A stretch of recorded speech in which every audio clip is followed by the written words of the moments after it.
नमस्कार, मी राजकुमार स्वामी, प्रहार तालुका अध्यक्ष मंगळवेढा.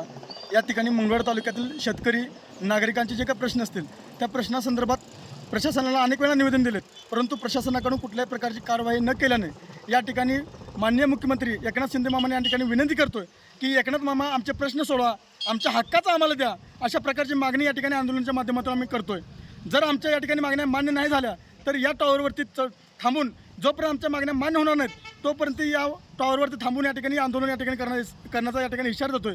आमच्या आंदोलनाच्या प्रमुख मागण्या या आहेत की नंदेश्वर येथील स्वाती गरंडे यांच्या घरासमोर यांच्या घराकडे जाणारा रस्ता जो आहे तो अडवण्यात आलेला आहे. त्यामुळं स्वाती गरंडे यांनी अनेक वेळा गट विकास अधिकारी यांच्या कार्यालयाकडे हेल्पट मारलेत, परंतु 4 वर्ष हेल्पटे मारून देखील या ठिकाणी त्यांना रस्ता मिळालेला नाही. 2 BDO 2 ग्रामसेवक बदलून गेले तरी देखील आज तागायत त्यांना रस्ता मिळालेला नाही. त्यामुळं आज माननीय एकनाथ मामाला माझी विनंती आहे की तुम्ही लाडकी बहीण योजना आणली, 1500 रुपयाचं तुम्ही जे आम्हाला 1500 रुपये देत आहे ते 1500 रुपये देण्यापेक्षा आम्हाला रस्ता द्या. आमच्या जे काही समस्या आहेत त्या समस्या मिटवण्याचा आम्ही या ठिकाणी विनंती तुम्हाला करतोय. याचबरोबर मंगळवेढा तालुक्यातील दूध उत्पादक असतील त्या दूध उत्पादकांना या ठिकाणी जानेवारी आणि फेब्रुवारी या 2 महिन्याचं अनुदान या ठिकाणी देण्यात आलेलं नाही. ते अनुदान देण्याची मागणी या ठिकाणी प्रशासनाकडे आम्ही या ठिकाणी करत आहे. त्याचबरोबर सोनाई, हॅटसन आणि डोडला या डेअरीकडून दूध उत्पादकांची मोठ्या प्रमाणावर पिळवणूक झालेली आहे.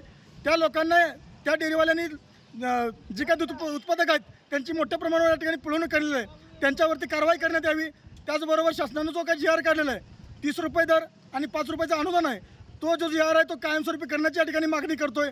याचबरोबर सार्वजनिक बांधकाम विभागाकडून मंगळवेढा तालुक्यात कोट्यवधी रुपयांचे रस्ते करण्यात आले, परंतु त्या रस्त्यावरती मोठ्या प्रमाणात खड्डे पडलेत. ते खड्डे भरून घेण्याची मागणी या ठिकाणी आंदोलनाच्या माध्यमातून आम्ही करतोय. याचबरोबर नैसर्गिक आपत्तीमुळे या ठिकाणी बऱ्याच शेतकऱ्यांची घरांची पडझड झालेली आहे. काही जणांची गुरं या ठिकाणी मयत झालेली आहेत. त्या गुरांची मयत झालेल्या शेतकऱ्यांना आज तागायत या ठिकाणी कुठल्याही प्रकारची मदत करण्यात आलेली नाही. दत्ता मोरे म्हणून एक बोराळा गावचे नागरिक आहेत, त्या शेतकऱ्याला आज तागायत 4 महिने झालं कुठल्याही प्रकारची भरपाई देण्यात आलेली नाही. मी या आंदोलनाच्या माध्यमातून त्यांना विनंती करतो की लवकरात लवकर त्यांना जे काही अनुदान आहे, जे काही भरपाई आहे ती लवकर देण्यात यावी अशी या ठिकाणी मागणी करतोय. अशा प्रकारच्या मागण्या या ठिकाणी जोपर्यंत पूर्ण होणार नाहीत तोपर्यंत हे आंदोलन असंच सुरू राहील अशा प्रकारचा इशारा या ठिकाणी देतो. जय हिंद, जय प्रहार.